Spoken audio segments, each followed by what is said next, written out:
Good morning, beautiful people. It's your girl Chrissy. Oh, I'm sorry if I hit the camera.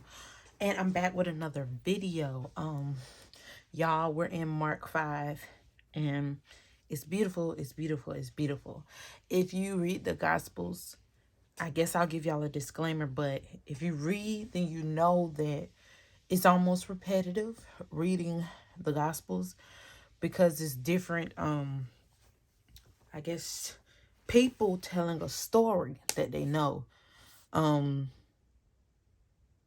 So like Matthew, and like I've said before, Mark is not as detailed, but it's like certain parts that he is more detailed about.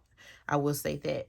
But I like reading the Gospels. I like retelling the story because I think each book gives you a different perspective, if that makes sense.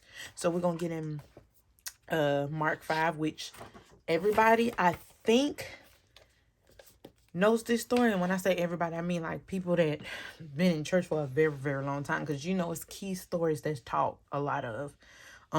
This is two parts because it's very long. If you can see 5 star right here and go all the way down, this is a whole story. And then this one is another story, and that's what we'll be talking about next time. Okay, so we're in Mark 5. I read the whole thing, and this story is a big deal for me.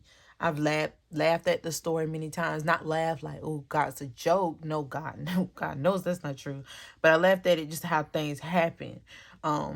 It's basically about the title is Demons Driven Out by Jesus.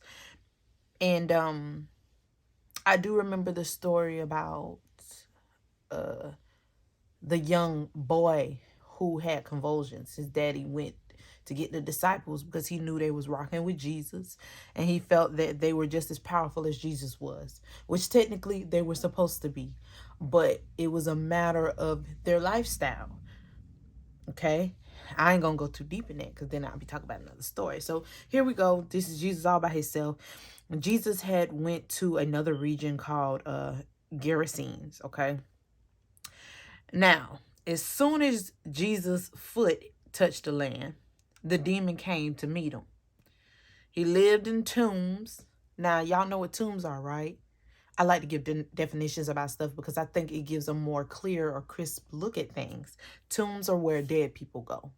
Okay, we know that. That's not, Jesus was in a tomb when they crucified him, okay? Not killed, when they crucified him, okay? Um,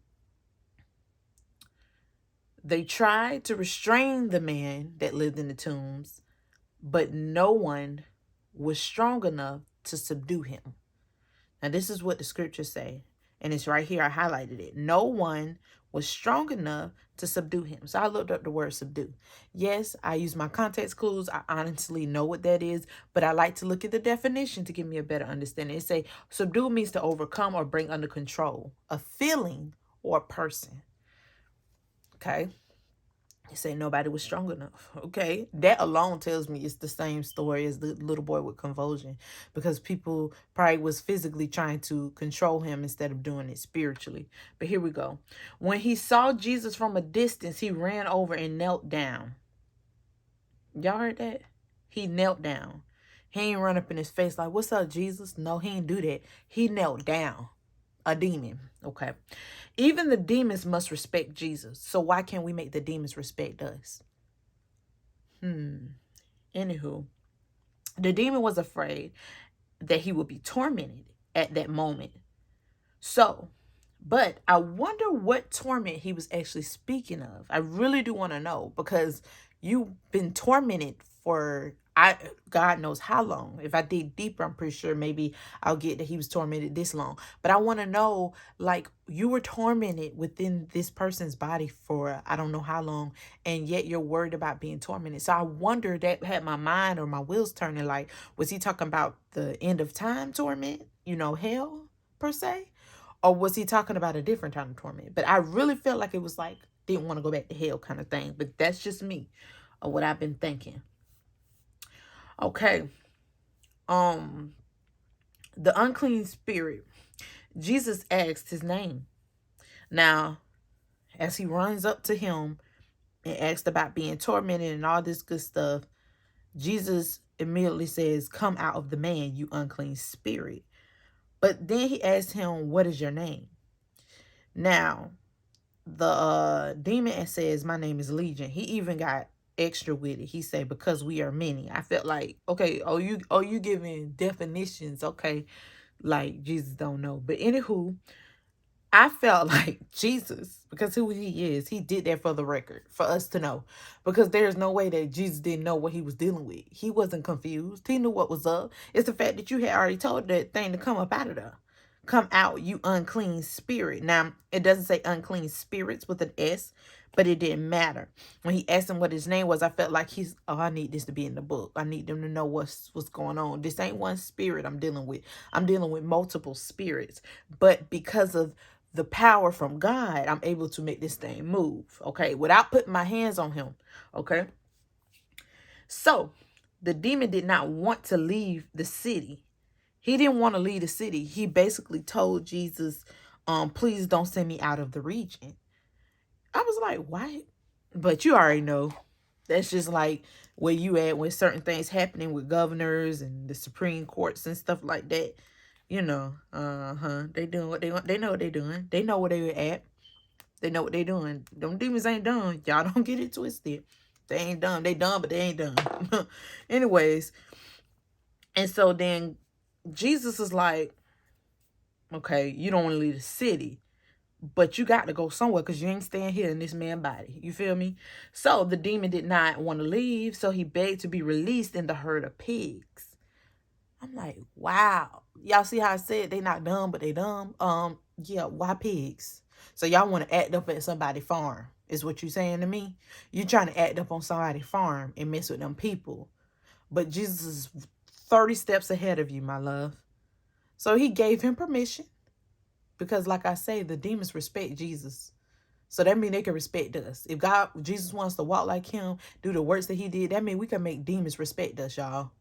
Believe that. So he tells them, go ahead, go on in the pigs. Okay, he was released into the herd of pigs, and Jesus gave them permission to go to the pigs. 2,000 pigs rushed down the steep bank and drained. Y'all heard what I said? 2,000. So y'all telling me it was 2,000 demons in that man? Yeah, I'm gonna have to fast and pray. That's a lot.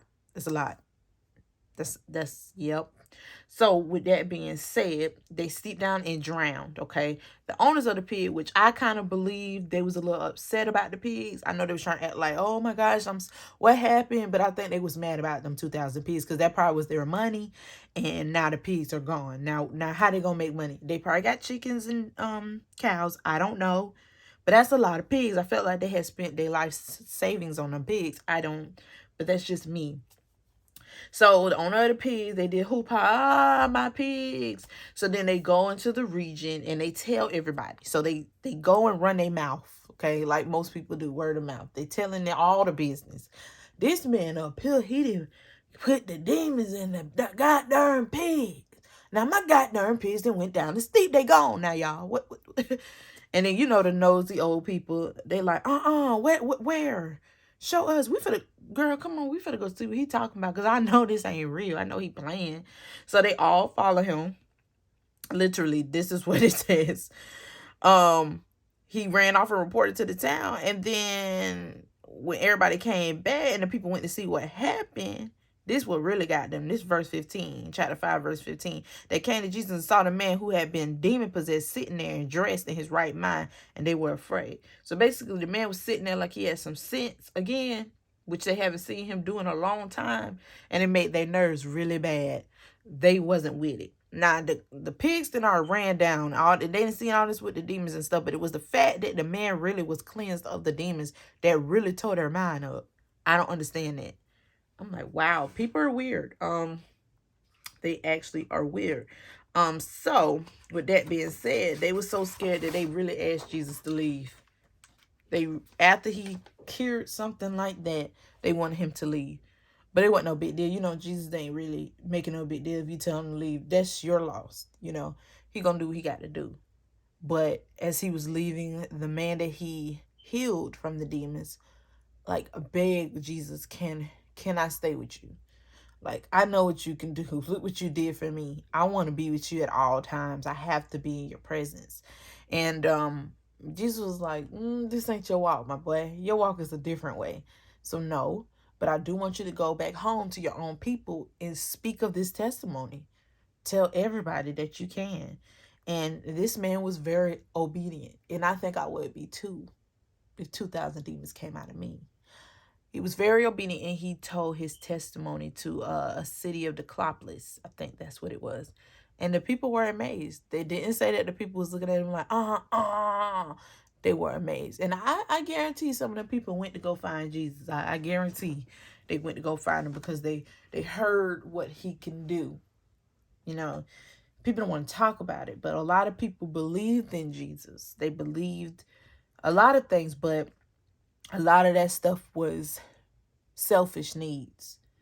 A lot of it was wanting what God had to offer, or Jesus had to offer. We want that too, and be honest. We want what God has to offer, but are we willing to sacrifice and do what it takes to be loyal to them? And that is it, you guys. That is it for Mark 5 part 1. I'm excited to get in part 2. But that was good, and I hope God is pleased with that message and the way I portrayed it for you people. I hope it was very understanding. And I hope you guys have a blessed and prosperous and righteous and financially stable, good stewardess over your finances. In Jesus' holy and righteous name. Amen.